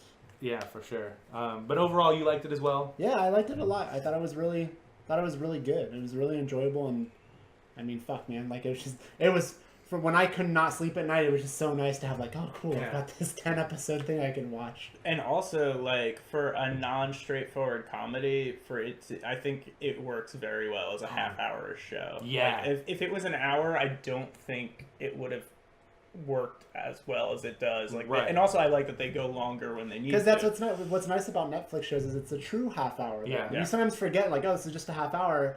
Well, that's because when you're watching something on TV, it's like really 22 minutes. And so even HBO was guilty of that sometimes, where like their half-hour shows would really fall short too. Also, I gotta get on my soapbox every chance I get to talk about this. Emmys, stop dividing between comedy and drama. Just do half-hour. That's all you gotta do. All your problems will be solved with people like positioning Transparent as a comedy just because it will win more awards. It's like half hour, boom. Like, even that, like, it wouldn't solve everything, but it's just like, Yeah, stop it. I hear you.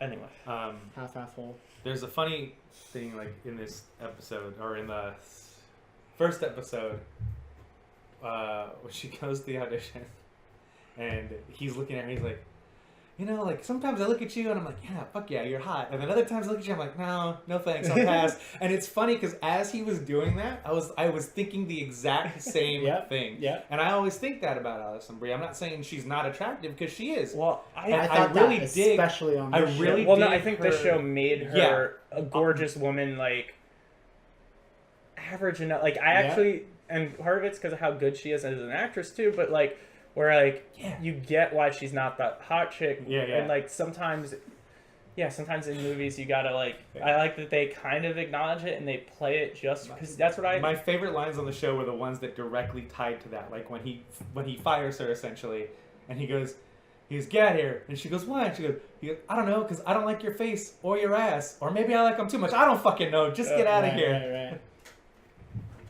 But yeah, I really like. I was that scene happened, and I go, I was thinking the exact same thing. Perfect. I can't say it was in that moment, but I mean the whole show I found myself wrestling with that. I'm just like, huh. When she gets into full character at the end, the whole Zoya the Destroyer character, I was like, wow, you are fucking hot. Oh yeah, she definitely. But I also like how her character's written, the way she plays it, where she's like kind of really fucking annoying. So like you totally get really why she gets on everyone's, but it's like, but it's not in a way where it makes you want to not watch the show. Yes. But it just adds to the believability of everything that's going on. Like, again, this is the term that I don't want to use because she's not. No slurs. She's not the villain in this show. Yeah. There is no villain in this show, but the way the writing was, the first like three episodes really don't fucking like her at all, and then the second 3 episodes I really hated Debbie, and then the last thing is like I'm cool with everybody now. It was really well written, the way it was like, okay, you're not supposed to like her now, Also, and now you can like her, and now everybody's cool. And I love too. I guess is in either one of the last episodes with let's just say the reveal with the one character in relation to Mark Maron. Yeah. Character, like the way he's also in the same scene. He said something like about her being like, is she even like 18? He's like, well, you know, they wrote that in such a scummy way, and then to have that reveal happen it was perfect. Yeah, because it was already really like uncomfortable, and then the reveal just made it like holy shit. And also, they used Back to the Future in a way that didn't feel like an easy 80s like the payoff for all that Back to the Future talk was good. The very first time he brings that up, I was like, oh my god, that is the best Back to the Future reference I've ever seen in something. And then when you get the fucking payoff, I was like, so god damn it, that's amazing. Because to me, that's like that and like maybe like E.T. or something is like your easy way to, or like reference a John Hughes movie. Like that's how you like half-ass an 80s reference, but then they built it up, and then once you find out, like it's like, oh, it's fucking good. Yeah. But yeah, man, I really liked the show. I thought they treated the wrestling aspect with enough respect to where people who really like wrestling aren't going to be offended by it. Yeah, but it also was not the focus of the show, which is another thing I'm cool with. Like your mom could watch this show. Like, granted, it's like a little dirty at times, but like is watching. The show. Yeah, exactly. So, yeah, you don't have to be a wrestling fan to enjoy this show. It's super well written. I think that's the one thing you have to nail home to everybody. You know, I think it sucks that you have to say that though. It fucking sucks. It does. That's what I have to do with Friday Night Lights all the time, though. Be like, I don't like football, and it's my favorite thing. But yeah, even this though, like I think it's a very accessible, not without like being like in a shitty commercial way, but like where I can't imagine anyone like not liking it. I can see people not. Because like even for me, I don't think it's like the best new show of the last 10 years, right? But it's so good. It's so good. I think it's really good. I think their explanation of wrestling is really well done. I think I might be less enthused if it was something that took place now as opposed to something in the 80s, because the way they describe professional wrestling in that was perfect. 4th episode or whatever, when they go to the live event and they explain it, and it clicks and she fucking gets it. It was perfect for that era of wrestling. The absolutely stereotypicalness of it all. Like that was that era, man. Yeah. That was that era. They really did. How about fucking Alex Riley nailing that monologue? Like, so Alex Riley, the guy that played Steel Horse. Okay. His real name's not Alex Riley. He wrestled as Alex Riley, and he's somebody that Bryce and I were huge fans of. Mm-hmm. But early in his run, couldn't get out of his own way long enough to make something of his career. Yeah. And then when he finally was smart enough to go, hey, I should probably get out of my own fucking way because I think I could be a star, because he could have been a huge fucking star, it was too late. Yeah. And he's not that old. He's like 31, 32 or something like that. He's still relatively young, but he scorched enough earth early on with the wrong people to where nothing's going to happen for him. But one of the things that he was always super strong in was his verbal storytelling. Not necessarily cutting a wrestling promo and getting you wanted to go watch him get his ass kicked or watch him go beat somebody up, but it was just his verbal skills. Those shine through all the way back when he was like with Miz or whatever. Well, even when he was on NXT season. The earlier NXT. Yeah, and he played a very stereotypical frat boy character in wrestling for a little while, but it was not the content of his promos or his interviews or the way he talked. It was the way he said things that engaged you, not what he was saying, which is a lost art in wrestling. A lot of people think all wrestlers do is scream and yell at each other. This Sunday I'm gonna whip your... Like, that's not... Again, very stereotypical for the 80s. Yeah. But not... It's just not the way wrestling is. Right. But Alex Riley was great. I can't even remember his real name. Kyle? Or something? I don't know. Anyway. He's in it, and the guy he wrestles in that sequence, his name is Joey Ryan, and he's on Lucha Underground, which is a television show that is a soap opera where the conflict resolution is wrestling. It very takes that old school 80s style of wrestling and brought it to modern day with a very grindhouse-ish feel. So if you haven't watched Lucha Underground, you should check it out. I think you'd like that too. Correct. And like some of the other wrestlers, like it was cool seeing Frankie and Daniels in there. Yeah, I thought that was awesome. Brodus. Yeah, Brodus Clay and Carlito. Carlito's fucking jacked right now, man. Carlito? Why do I not remember seeing Carlito? He was the other brother. That was fucking Carlito. That was Carlito? Yes. Holy shit. Yeah. I didn't even put that together. Yeah. Maybe because his hair was his hair. His hair was just big. It was the way it was. You should have recognized him right did away. I But not? you know why? It's because he's like 220 pounds right now and fucking ripped. Wow. Yeah. Yeah, I didn't. But yeah, you know, the only wrestling appearance in that thing that I did not like was fucking John Morrison because he's terrible. Yeah. His delivery was so bad. I don't know who it is. He was the first trainer, Salty The McNuts very or first whatever. one. The guy with the beard and the long hair. Maybe I remember a little bit. And when, it's been a minute. By that I mean Yeah. like 2 weeks. Yeah. You got it. We're done. But yeah, he was the only one not good. Yeah, he wasn't. But all the other wrestler cameos were great. I really liked, Kia Stevens played her character She's really perfectly. Yeah, Perfect. she's really She looks great. She's lost She does. a lot of weight. She looks great. Welfare Queen. Yeah. I listened to her on WTF with Mark Maron like a week ago. Okay. I actually found myself. I was watching her on this, and I'm just like, man, like, why do you not seem intimidating anymore? Part of it was her character, Yeah. and then who she was around, and so I actually had to Google her as a wrestler again and be like, Yeah. oh, okay, Yeah. you know. But yeah, like, dude, I don't know. She's not that old either, is she? She's young. She's She has a She's crazy. I know. She has a fucking crazy life story too. She's like a social worker for a while. Her house burnt down twice while she was like growing up in 2 separate incidents.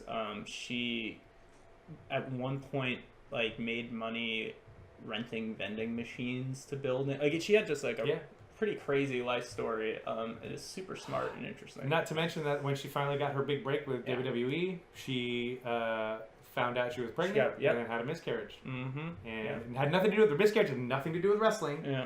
So when that scene happens in that second or third episode or whatever, I was like, I kind of wish I knew that, but maybe it's good that I didn't know that until after. I thought it was really, really crazy. Yeah. Yeah. But so the beef I have with her have nothing to do with her as a performer, as a wrestler, or her as an actress in this show. It stems from other things, not wrestling related, that are not worth getting into. Oh God. I don't know if I even know what you're talking about. Maybe I have no idea what you. Again, I'll talk to you guys. I about should it know, after. right? Is it like a weird political thing or something?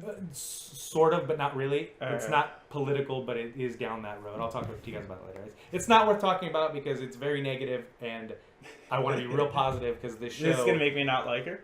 No, I don't think so. Okay. I'm a weird stickler when it comes to things like that. Okay. Where if you put me off, I'm not gonna be in your corner again, kind of thing. But she's amazing on the show. She's great. I thought all the girls were great. Is that a name that I see? And yeah, I just really dug it all the way through, man. And the way they build to the final sequence. This is Voxer. Yeah. The way they build to the final sequence and the storytelling of where they swerve everybody at the end. Yeah. And all the pretty much all the hiccups along the way, like a lot of times when you watch movies or TV shows, you're like, all right, I don't really feel this is realistic, but who cares? It's good. This show, a lot of like the bumps in the road felt real. Yep. Like having a place to do it. Yeah. Things like that. Like good stuff. Yeah. Glowing for the glow. So Glowing. if they do a second season, that'll be awesome. The show's doing well. Yeah, I know, but the story that they told. And I think when we're done spoiling. And I think with Mark Maron's character when he hung himself in the last episode, it's really. What? So the where I was gonna go with this is like, I don't want this to be a Mighty Ducks thing, or a fucking like I brought up when we watched the Pitch Perfect 3 trailer, or a Pitch Perfect thing where it's like, oh no, we forgot how to be good at wrestling. We need to be better at it again. How are we gonna get there? Yeah. Like, I don't fucking want that. Yeah. Yeah, that'll suck. And well, I don't know how G.L.O.W. came to an end, but I'd imagine it's probably something that could be interesting. No, because it really didn't like fall like just ratings or something. It just ended up being a wrestling show with characters. So it's like that's not going to be super entertaining. But it's not going to be super entertaining because the whole thing was like, again, the wrestling was secondary. It was all the behind the scenes. Yeah. It was the camaraderie. It was the character and quote real life interactions with the people that made this show interesting. Not necessarily the wrestling aspect. Yeah. And now that they've got to the wrestling part, it makes it very difficult to not tell that same story again. So we'll see. Yeah. I think they'll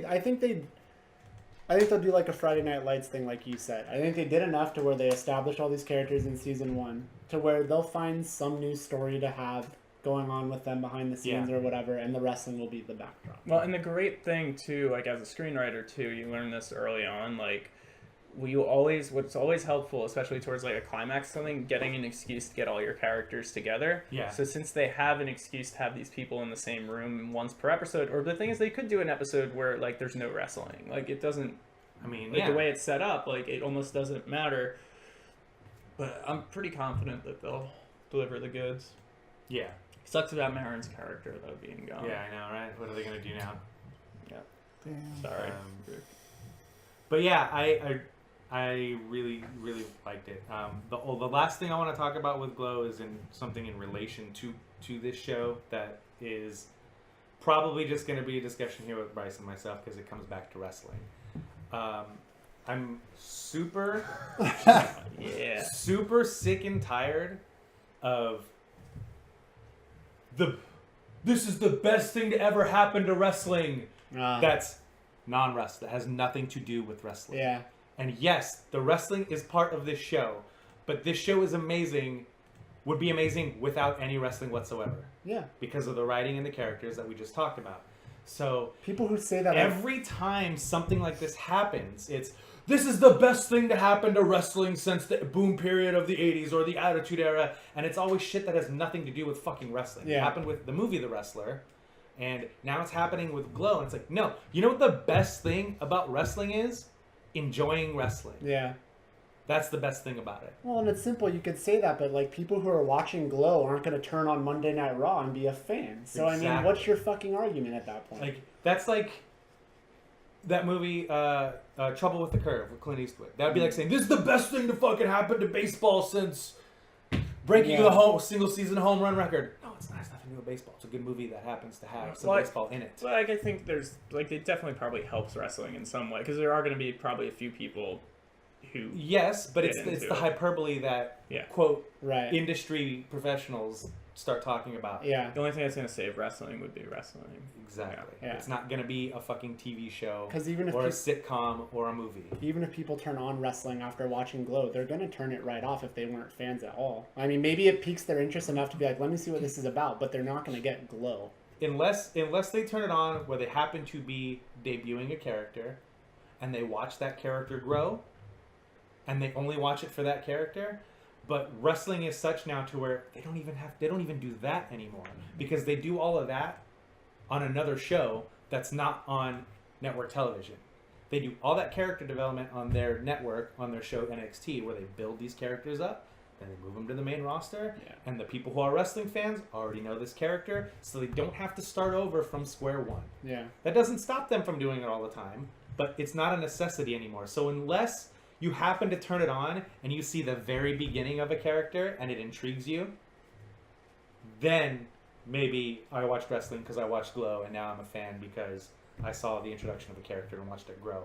But you're not gonna get that. As much as people like to claim, oh, wrestling, they treat their fans like idiots and every week is, well, if you've never seen wrestling before, here's the backstory. That's not how it happens. No. That's not what they do. Yeah. And that's the only way you're going to get invested is if you find a character that you like on the ground floor and become a fan of it. Yeah. So the best thing to happen to wrestling that's not wrestling is not the thing. It's not going to help wrestling. Right. Maybe you watch something like G.L.O.W. and it could open someone's mind a little bit to be like, oh, there's more to wrestling than I thought. Maybe I'll watch the show and like come at it with a different perspective, like, oh, that's fake. They're not really fighting. Like, why do you watch this? You know what I mean? Maybe you get that, but to say that's the best thing to happen. Well, I could also see it being a thing too that gets someone who is into wrestling a lot that backed off to like check it out again. Right. So that's the other thing. That's like the extent of it. This is what could happen. Somebody who was a fan of wrestling in the 80s sees G.L.O.W. and it's like, oh shit, yeah, man, I used to love wrestling. Oh man, WWE has their own network. It's $10 a month. I mean, why not? I do Netflix already. Let me give them $10 and watch the old stuff I used to watch. And then on that network, on that service, they have these super awesome comprehensive documentary pieces about the actual people that are playing these characters and the growth of those characters, where you could get in and watch this thing. It's an hour-long or a 45-minute long thing about this wrestler named Finn Balor that tells his story about how he grew up in Ireland and he went to Japan when he was 16 and then finally got a job with WWE. He's 32 now and he's finally got a job with WWE and now he's on the main roster and he's one of the most popular guys on the show. You can watch that hour-long documentary and be like, I'm watching Monday Night Raw because I want to see Finn Balor. Yeah. But you have to have that primer or you're just going to be like, why are these sweaty dudes play fighting? If that's the stance you take about wrestling, that's the stance you're always going to have, no matter what. So it's true. I hate that shit, man. Yeah. I fucking hate it. Did you watch the Kurt Angle one yet? Yeah, I did. It's really good. But yeah, that's it for Glow. Yeah. Whoa! We can save the last thing for another week. The video game thing? Yeah. Hey, can I? Yeah, we've So been an hour 40. I'm just curious though, you guys. So this year for movies, I felt was granted I saw a lot less, especially like during the couple months around when I was moving than I normally would. But I thought it was starting off kind of weak. I started really strong with Get Out coming out so early in the year and being like a masterpiece. But I felt the last few weeks, I feel like I've seen a lot of just great movies from all over the spectrum between Baby Driver, new Spider-Man movie, which me and Rick have to brawl over. We should just video you guys A Ghost Story, Landline, and what was The Big Sick, which is like my favorite movie of the year so far that I think you all should watch and in theaters, because it's amazing. But like, I can't remember a time other than maybe around Oscar season where there's been this many good movies, like in like this tight of a time frame. And there's stuff that I haven't seen yet that I've heard is quite good, like The Beguiled, and some others. But anyway, just want to say I think we're in one of those little time periods, especially with the hype that's been going with War Apes and the new Dunkirk. Like that's all within the next couple. Like I think this might be on track to be one of the better months for movies in a very, very long time. I think I kind of have the opposite opinion. But have you seen any? Well, but let me put it more in the side of like, from a very basic level, like in terms of summer blockbusters, I feel like this is a weak summer. I feel like there's. I don't think Did so. you see I Wonder feel like- Woman? No, Like that's like I'm the not biggest basing it off movie. stuff that I've seen, but I feel like I You should feel like be- lately summers happen, and like I feel like there's so many movies coming out that I want to see, and a lot of it has to do with me, because like I'm not someone that was probably gonna want to go see Wonder Woman on my own or Spider-Man, so that probably has more to do with me. For me, I guess so. I should rephrase that. I feel like this summer is a little weak as far as like I just don't feel like there's so many things coming out. I think there is though, because like we got Planet of the Apes this weekend. Next weekend's a new Chris Nolan movie.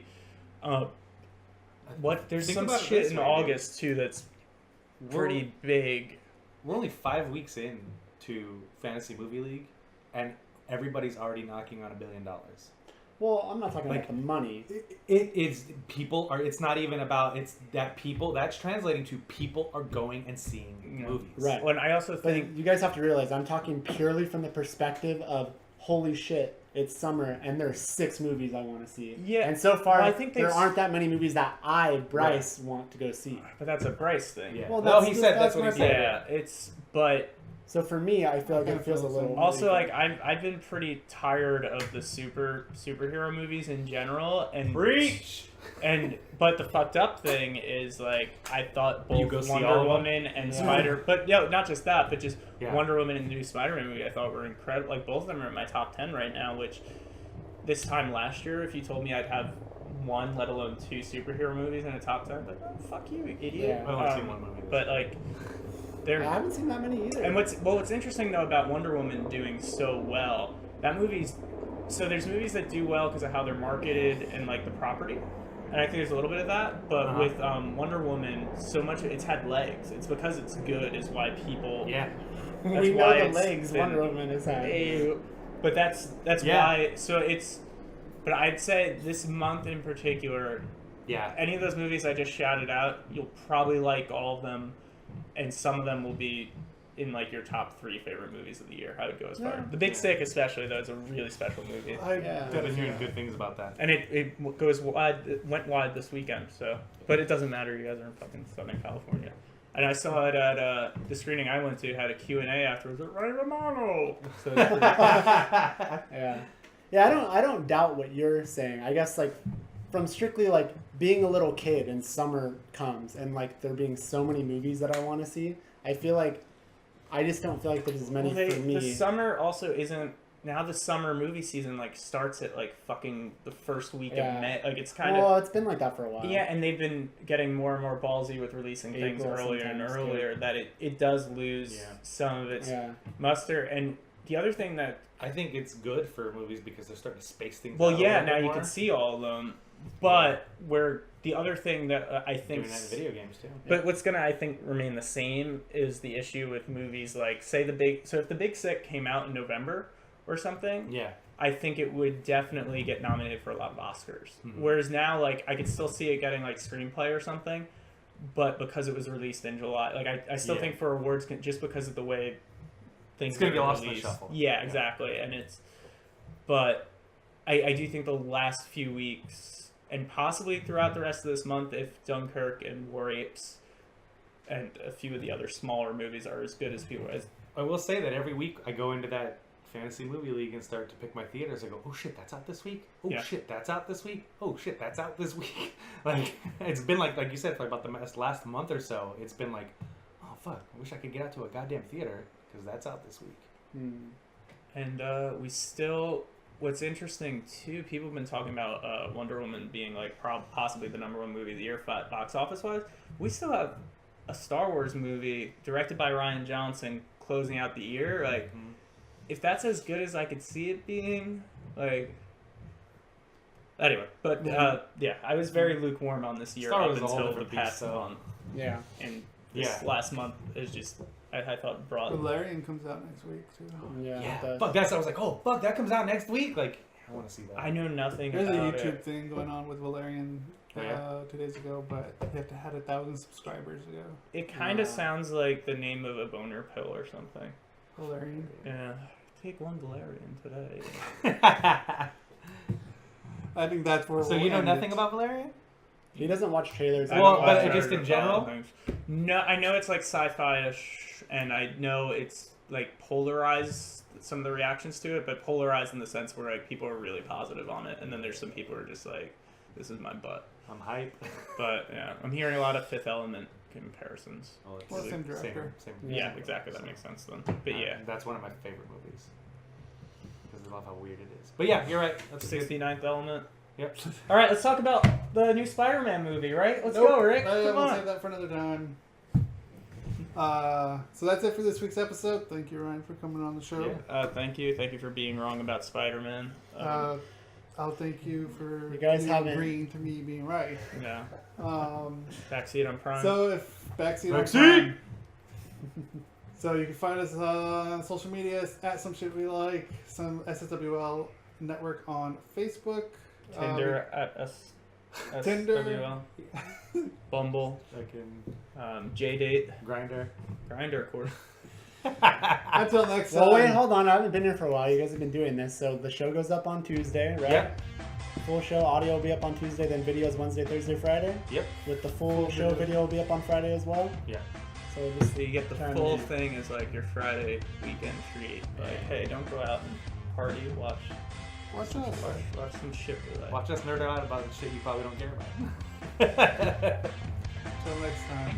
Backseat on Prime!